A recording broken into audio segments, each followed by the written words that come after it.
That's an elementary teacher for you. Our generosity team recently gathered for a potluck and came to the table with a simple idea. Matt, I'm Ken. What if we were to bless each of our 10 members with $100 with the challenge in 1 hour to give it away to someone else? Thank you, everyone. How might that $1,000 initial investment multiply in our community and in ourselves? You know, first, there are so many options that kind of instantly jump into your mind of who should I give this to, who's more deserving, and it's kind of that mental exercise that you get to where it becomes not so much about the who, but it just becomes about the act of doing it. This is a little out of my comfort zone. I don't love things like this. I like to give a little more quietly, like leaving a casserole on someone's front steps.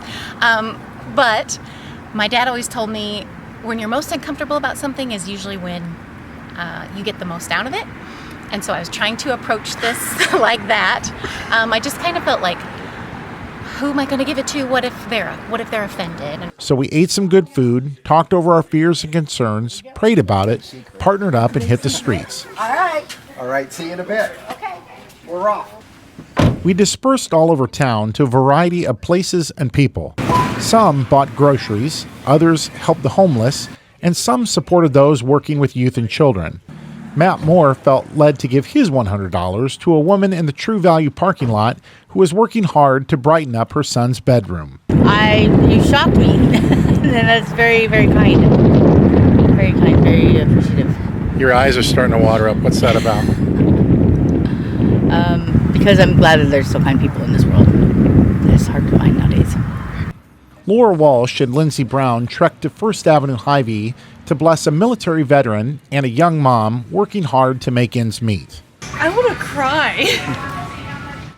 Honestly, we're just trying to get by because we have a whole house of like 7 people, and it's really hard to be getting by nowadays. Patty Reed Stevenson gave her $100 to a random utility worker whose response caught her completely off guard. I don't actually know any Lutherans per se, so I think it's not only is it a great thing to do as a Christian, but I think it's also great for your denomination of Christians to show that you're actually out helping, doing something for the community, because that's James 1:27.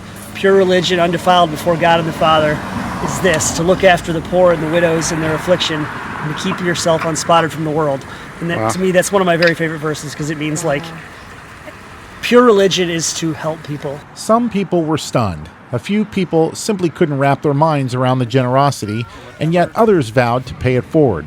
While no two experiences were the same, nearly everyone was grateful and touched by the activity. What do you think about this act of generosity, or the church that would do this? I'm honestly just really grateful. Honestly, like I want to. Yeah, it's honestly great. Definitely surprised. Why is that? Because I've never had this happen before. My thoughts going into the experience is I got to do something that's going to help the most deserving person. My thoughts coming out of it was anybody can use help. It's what Christians should do, although it's quite more rare than it should be these days to help people. So I appreciate what you're doing a lot. After 1 hour of giving generously, we gathered together again, giddy as school children, to laugh, to exhale, to share our stories, to connect our hearts, and even shed a few tears of joy. The lessons were plenty, and God's gifts were most certainly multiplied. What do you plan to do with the money? Well, I'm going to use this to help pay rent. I'll probably buy dinner for everybody. I feel like I'm going to find somebody to bless with it. I do. I feel like I believe God's going to lead me to somebody to bless with it as well. Awesome. Just wonderful that First Lutheran provided the opportunity to go out and do this in the community, and would highly encourage other people in the church, whether it's a monetary gift or a gift of time or just volunteering, would highly encourage you to do that. I mean, we give, and the gifts keep giving.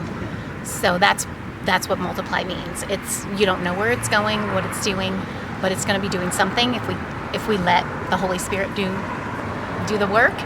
We put it out there, and it multiplies.